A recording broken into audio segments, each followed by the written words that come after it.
Hello, this is Susan Marie, and welcome to The Human Condition, a conversation with you based upon everyday observations that all of us experience made simple. You can catch these on iTunes, SoundCloud, and going directly to my website, suemarie.info. Today I wish to talk with you about the 5 basic human senses, focusing on the sense of smell. Humans have 5 basic senses, right? Sight, hearing, smell, taste, and touch.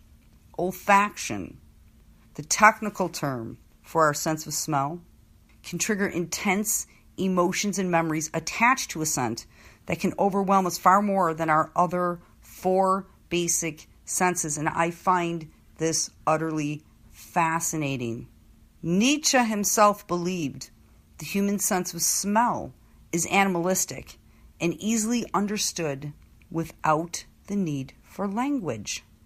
Have you ever experienced a situation where you are walking along, passing people on the street or say while shopping, and are randomly presented with the same scent of, say, a past lover's perfume or cologne, and it places you exactly back into that time and space when you were with that person?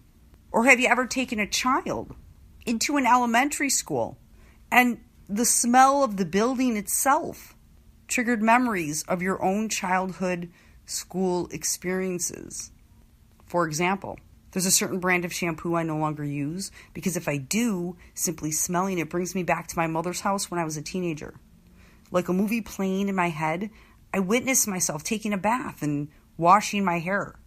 I'm able to recall exact emotions I felt because it was the first day of high school and I was nervous. I am transported directly into that time and place as if it is occurring in the present moment. Our natural scent produced by our genes help us subconsciously choose our partners and lovers. The sense of smell is connected to memory and emotions. I have something for you to try. It is seriously cool. Are you ready? Okay. Close your eyes and think of any famous painting or piece of art. It could be anything. It could be the Last Supper, the Sistine Chapel, the Eiffel Tower, Da Vinci, Pollock, Warhol, something that's in your own home. You got it? Move that image around in your head. Really see it, okay? Take in all the features of the piece of art or the artwork. It's pretty easy, right? Okay, now I want you to do the same with a piece of music or a song. And it could be anything. It could be by the Beatles, Ariana Grande, Snoop, Tupac, Metallica, classical music, something you're familiar with. Just let it pop in there. Got it? Now move that sound around in your mind. It was pretty easy to recall the lyrics, the tempo, the beat, the vocals, right? Okay, so we can easily pull in sight and sound. That took seconds. Now I want you to do the same for smell with, say, a fresh, ripe strawberry. So take that strawberry. You can visualize it, right? You can see that fresh, plump strawberry with the little seeds in it and the green top on it. If you cut it in half, you can see the pink flesh in the strawberry. And you can even quickly recall putting that strawberry to your mouth and what that sensation feels like, right? That touch. But what does it smell like? It's pretty tough, right? But a strawberry does indeed have a scent. And you could try anything. A grape, a banana. Most people find sound and vision more intense and easier to manipulate than they do scent. It's simple to see the strawberry, simple to see the flesh, but difficult to recreate the smell. I mean, we use the terms banana, strawberry, grape, orange to give literal meaning to how other things smell when we cannot even explain what the original smell is. The possibilities are endless when you begin this demonstration with sight sound, and scent. Certain songs and pieces of music create the same experiences. However, smell is the strongest. But why does this occur? There are a few reasons. One, humans are not able to abstract odors. Now, what does that mean, abstract odors? It means we are unable to express odor in words and descriptions in our minds, in our mental states, as easily as we can with sound and vision. And why does that occur? So to get a little technical here, in the temporal lobe of the brain above your ear, if you take your fingers and go just a little right above your ear, right there on your head, that's your temporal lobe. There are three structures: the olfactory cortex, the amygdala, and the hippocampus. The olfactory cortex is near the main memory center of the brain, the hippocampus, and the closest to the emotional center of the brain, the amygdala.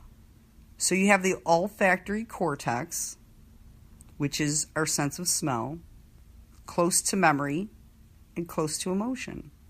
Does it make sense? Good. In 2009, the Center for Comparative and Evolutionary Psychology conducted a preliminary study on the emotional intensity of odors, where they had participants smell a variety of essential oils like rosemary, lavender, cedarwood, and rate them on various dimensions and detail as to what sort of memories and emotions they associate with each scent. And they did this in a lab setting where there are no scents present, not even like cleaner or chemical scents. And the results of this study proved that odors induce vivid memories. For example, rosemary evoked memories of vapor rub and being cared for.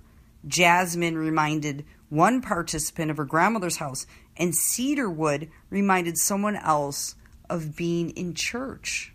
What scents activate your subconscious and unconscious memories and emotions?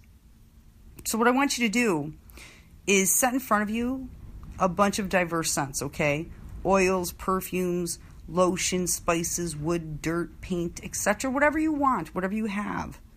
And one at a time, smell them and allow the scent to bring you back to a certain time and place. Once it does, and it's okay if it doesn't, just move on to another scent if you don't get anything.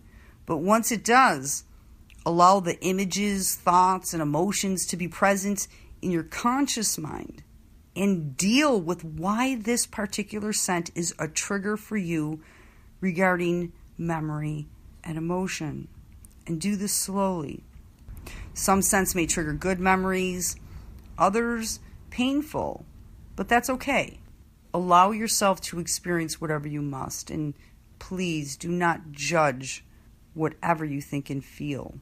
If you allow it, you may be able to understand why a certain scent stays with you and decide if you want it to stay or if it is a memory that is attached to painful emotions you need to work on to get rid of and heal. For example, there is a cologne by Ralph Lauren, Polo, in the green bottle, that anytime I smell that walking by a man in public, it reminds me of a relationship during my teens. I immediately see the guy's face and his smile. And it's not a bad memory at all, nor does it cause me pain. But I have yet to discover why this memory is attached to the scent that is attached to this person. And it stays with me. But I'm going to find out. Thanks to Lorenzo Stafford at the Center for Comparative and Evolutionary Psychology for the scientific study of olfaction, and the British Psychological Society for publishing his work, because the study of the sense of smell is important research that can lead to insight about human behavior and the human condition, which is a much more profound and serious issue that goes to the very heart of who we all are. Please join me next week for much more interesting discussions, and check out last week's episode on mindfulness.